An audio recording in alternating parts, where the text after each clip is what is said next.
ज्ञान गंगा गीता दर्शन। पूर्व प्रसंग में आप श्रवण कर रहे थे संजय द्वारा विश्वरूप भगवान का वर्णन। आज के प्रसंग में संजय द्वारा ही श्रवण करेंगे विश्वरूप भगवान के प्रकाश की महिमा। गीता दर्शन अध्याय 11 श्लोक 12। दिवि सूर्य सहस्रस्य भवेद्युपद उत्थिता। दिवि सूर्य सहस्रस्य भवेद्युपद उत्थिता। यदि भासदृशी सा स्यात् भासस्तस्य महात्मनः।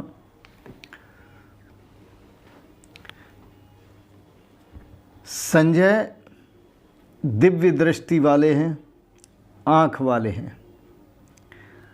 धृतराष्ट्र अज्ञान है, जिसकी बाहर की तो फूटी है ही, उसकी अंदर की भी फूटी हुई है। यह अज्ञान रूपी धृतराष्ट्र है और संयम रूपी संजय है। क्योंकि जो संयम जीवन में कर लेता है वो सत्य को पा लेता है। जो संयम कर लेता है वह सिद्धि को प्राप्त होता है। जो संयम कर लेता है उसी को दिव्य दृष्टि प्राप्त होती है, असंयमी को नहीं। तो अज्ञान रूपी धृतराष्ट्र असंयमी है। ये तो सबको दिखता है, उसकी बाहर की आंखें फूटी हुई हैं, लेकिन विचार कीजिए कि उसकी भीतर की भी फूटी हुई हैं, अंदर की भी फूटी हुई हैं। ये की जिसको बोलते हैं तेरी ये की भी फूट गई।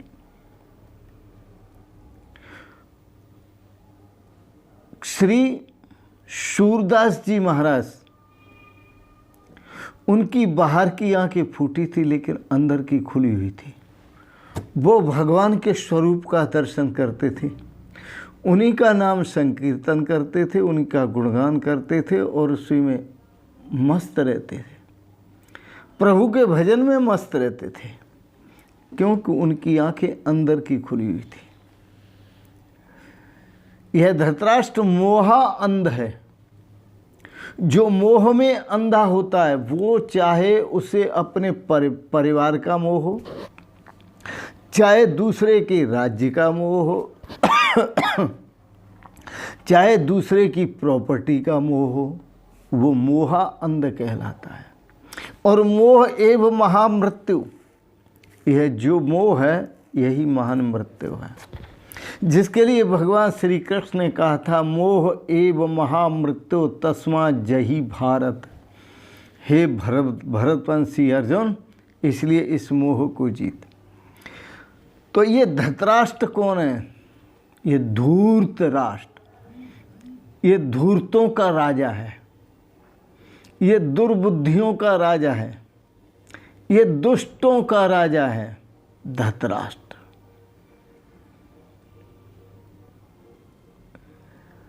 उस पक्ष में अक्सर धूर्त ही है, और जो धूर्त का साथ देता है, जो दुष्ट का धूर्त का साथ देता है, वो भी अंधाई है। धृतराष्ट्र और वो सब तो वध के योग्य हैं ही, लेकिन उनका साथ देने वाले गुरु द्रोणाचार्य, भीष्म पितामह, कृपाचार्य, ये सब वध के योग्य हैं। क्योंकि वो अधर्म का साथ दे रहे हैं।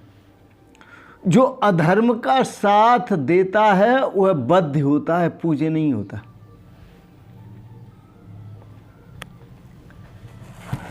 जो अधर्म का साथ देता है वो बद्ध होता है, पूज्य नहीं होता।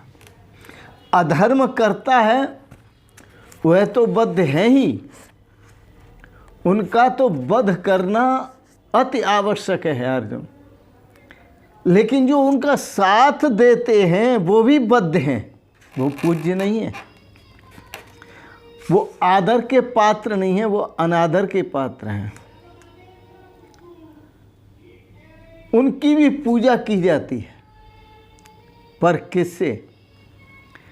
अर्जुन ने की थी पूजा उनकी, लेकिन पूजा की थी बाणों से। ऐसे ही जो अन्यायियों का साथ देते हैं, जो धूर्तों का साथ देते हैं, दुर्बुद्धियों का साथ देते हैं, दुष्टों का साथ देते हैं, दुर्व्यवहारियों का साथ देते हैं, जो अधर्मियों का साथ देते हैं, उनकी भी पूजा होती है जूतों से, चप्पलों से। उनकी पूजा होती है बाणों से, गोलियों से। योगी राज्य में हो रही है, उन्हीं की पूजा हो रही है, क्योंकि दो ही तो शक्तियां हैं, एक अनुग्रह एक निग्रह। तो जो धर्म के पात्र हैं वो अनुग्रह के पात्र हैं, इसलिए उन पर भगवान अनुग्रह करते हैं, उनको प्यार से तारते हैं। और जो धूर्त हैं, नीच हैं, अधर्मी हैं, पापी हैं, अन्यायी हैं, अनीति बरतते हैं, अधर्म का आचरण करते हैं, मोहांध हैं, उनकी भी पूजा होती है वाणों से। उनकी पूजा होती है बुलडोजर से, उनकी पूजा हो रही है गोलियों से, उनकी पूजा हुई है जेल में डाल करके। बोलो वृंदावन बिहारी लाल की जय। इथा देव तथा पूजा, जो जैसा देवता है वैसी पूजा हो रही है। तो भगवान श्री कृष्ण सावधान करते हैं अर्जुन। यहाँ संजय धृतराष्ट्र को सावधान करते हैं, यहाँ भगवान श्री कृष्ण अर्जुन को सावधान करते हैं और कहते हैं अर्जुन, जो धृतराष्ट्र है वो अज्ञान रूपी धृतराष्ट्र है, नष्ट करना बहुत जरूरी है। और जो संजय है वो संयम रूपी है, इसलिए संजय को व्यास भगवान ने दिव्य दृष्टि दी। और अंधे जो धृतराष्ट्र पूछ रहे हैं, जो भी पूछ रहे हैं, वो दिव्य दृष्टि वाले से पूछ रहे हैं, और दिव्य दृष्टि वाला बता रहा है। अभी भगवान का विश्व रूप का दर्शन बताया, उसका वर्णन किया, और अब उसके विश्व रूप भगवान के प्रकाश का वर्णन संजय कर रहे हैं। किसके सामने? अंधे के सामने, उस अज्ञानी मूर्ख के सामने। दिवि सूर्य सहस्रस्य भवेद्युगपद उत्थिताः यदि भासदृशी सा स्यात् भासस्तस्य महात्मनः। बड़ा सुंदर है, श्री कृष्ण महात्मा है। महान चासौ आत्मा यस्य स महात्मा, जिसकी महान आत्मा होती है। महान आत्मा का मतलब सर्वे भवन्तु सुखिनः, सर्वे सन्तु निरामया, सर्वे भद्राणि पश्यन्तु मा कश्चित् दुःख भाग्। जो किसी को दुख देना नहीं चाहते, लेकिन विकारों को जरूर नष्ट करना चाहते हैं। दुर्बुद्धियों को, अधर्मियों को, पापियों को जरूर नष्ट करना चाहते हैं, क्योंकि उनके पास दो ही शक्ति हैं, एक अनुग्रह शक्ति और एक निग्रह शक्ति। निग्रह शक्ति से दुष्टों का संहार करके उद्धार करते हैं, और अनुग्रह शक्ति से भक्तों का प्यार करके उद्धार करते हैं। बोलो वृंदावन बिहारी लाल की जय। तो भगवान श्री कृष्ण महात्मा हैं, इसलिए उनको परम योगेश्वर, योगी कहा है। वो योगी हैं, वो महात्मा हैं, वह भगवान के स्वरूप में स्थित हैं, 16 कला से अवतार प्राप्त हैं। 16 कला। अर्थ देखें श्लोक का। संजय कहते हैं, सुनो धृतराष्ट्र, दिवि सूर्य सहस्रस्य युगपत उत्थिता भा भवेत। आकाश में 1000 सूर्यों के, दिवि आकाश, आकाश में सूर्य सहस्र से 1000 सूर्यों के उदय होने से उत्पन्न जो प्रकाश हो, सा तस्य महात्मने भाषा सदृशी, वह भी उस विश्वरूप परमात्मा के प्रकाश के सदृश कदाचित हो, नहीं हो। एक साथ 1000 सूर्योदय हों, उनका प्रकाश वह परमात्मा के, उस महात्मा के स्वरूप के प्रकाश के सदृश नहीं हो सकता, बराबर नहीं हो सकता। कदाचित हो, हम मान लेते हैं कदाचित हो, लेकिन हो नहीं सकता, क्योंकि यह सूर्य का प्रकाश यूं तो जैसे सूर्य के प्रकाश में पापी पाप कर रहे हैं, धर्मात्मा धर्म कर रहे हैं,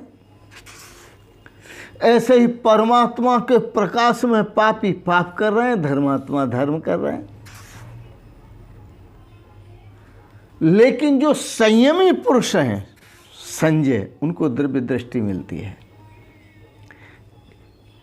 महाभारत में संजय को भगवान व्यास ने दिव्य दृष्टि की और पूरे महाभारत का दृश्य एक जगह बैठकर देखा था संजय ने। आज भगवान श्री कृष्ण ने दिव्य दृष्टि दी है अर्जुन को। अर्जुन ने देखा ये प्रकाश, इतना महान प्रकाश,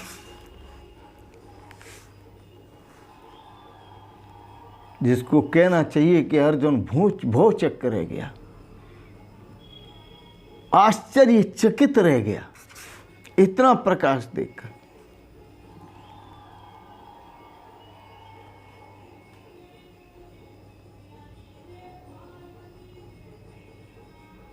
तो अर्जुन को विश्वरूप भगवान के प्रकाश के दर्शन और जिसका वर्णन संजय ने धृतराष्ट्र के प्रति किया। पर याद ये रखना, जो मोहा अंध होते हैं, किसी से भी मोह हो, किसी की प्रॉपर्टी से मोह हो, अपने परिवार से मोह हो, उनको भगवान का प्रकाश होते हुए भी दिखाई नहीं देता। भगवान होते हुए भी उसको भगवान दिखाई नहीं देते। संत सतगुरु सामने होते हुए भी संत सतगुरु दिखाई नहीं देते, क्योंकि उसकी दृष्टि प्रॉपर्टी पर होती है, उसकी दृष्टि परिवार पर होती है, उसकी दृष्टि भौतिक भोगों पर होती है, उसकी दृष्टि माल पर होती है। यही तो हुआ कि धृतराष्ट्र के सामने भगवान कृष्ण पहुंच भी जाए तो दिखाई नहीं देते। कदाचित पहुंच भी जाए तो भगवान कृष्ण दिखाई नहीं देते, और भगवान कृष्ण की आवाज़ भी सुनाई नहीं देती, जो धर्ममय आवाज़ है। भगवान कृष्ण जो कहते हैं वो समझ में भी नहीं आता। भगवान कृष्ण जो मार्गदर्शन करते हैं, जो सुझाव देते हैं, वो उसके दिमाग में बैठता नहीं।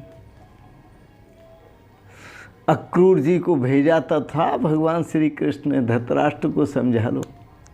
गए थे अक्रूर जी, समझाओ। लेकिन एक बात है लोक वार्ता में, अंधे के आगे रोवे और अपना नैना खोवे। जो अंधे हों, बाहर से भी अंधे हों और भीतर से भी अंधे हों, आप उनको कितना ही समझाइए, आपकी बात समझ में आएगी नहीं, क्योंकि जो उनके मन में भरी हुई है वही करेंगे और वही बात समझ में आएगी। और उस बात से जो उनके मन में भरी हुई है, उस बात से मिलती जुलती बात कोई कह देगा तो वो उनका लगेगा ये मेरा अपना सगा संबंधी है और ये अपना मित्र है, ये मेरे हित की बात कह रहा है, हित की बात कह रहा है। लेकिन वो जो बात कह रहा है तुम्हारे दुर्भावना के समर्थन की, वो तुम्हें समूल डुबोने की बात कह रहा है, समूल तुम्हारे नाश की बात कह रहा है कि वो अब तुम्हारा नाश जो है जल्दी जल्दी हो, शीघ्र ही हो, कैसे हो। पर ये बात समझ में नहीं आती,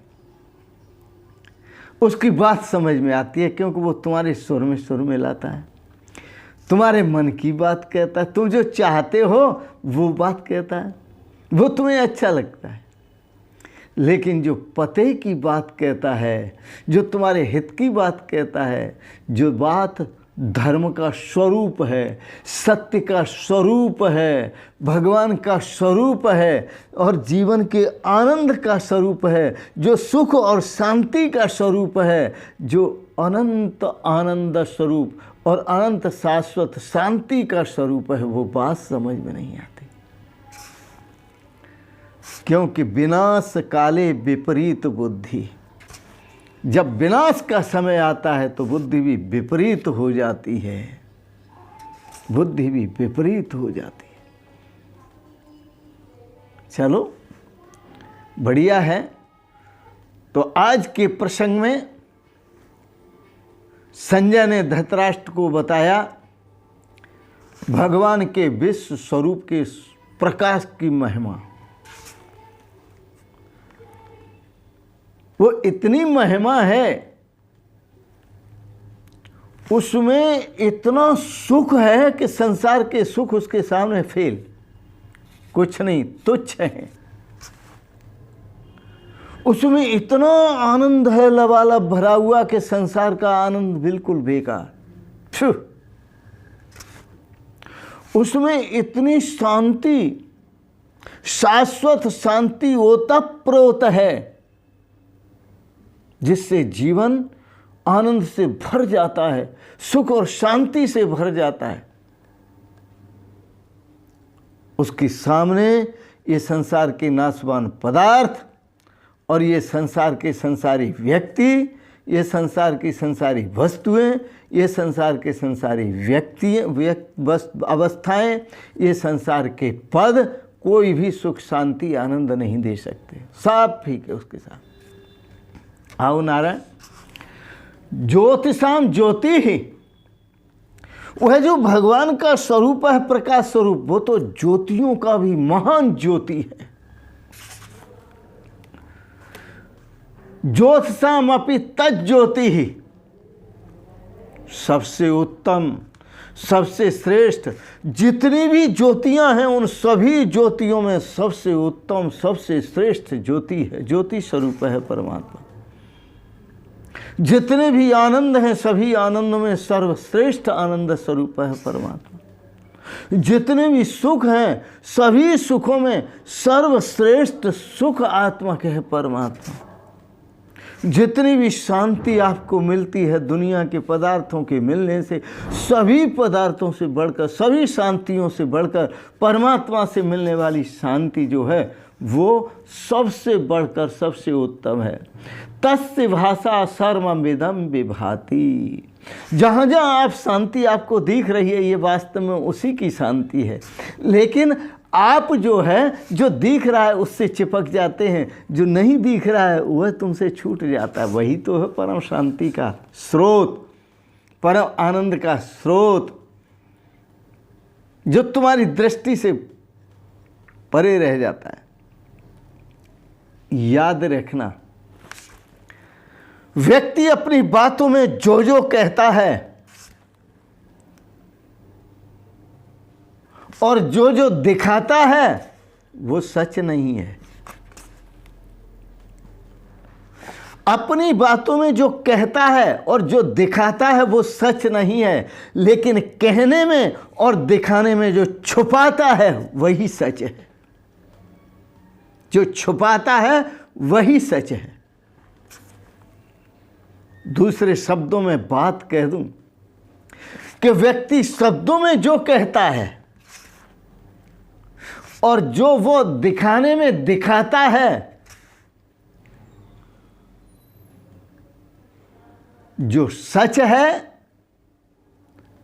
वो कहने के लिए और दिखाने के लिए फिर भी शेष रह जाता है। वो न कहने में आता है और न दिखाने में आता है। बस उसी के लिए हम संत शरण में जाते हैं और संत महापुरुषों की शरण लेते हैं और श्रेय को प्राप्त करते हैं।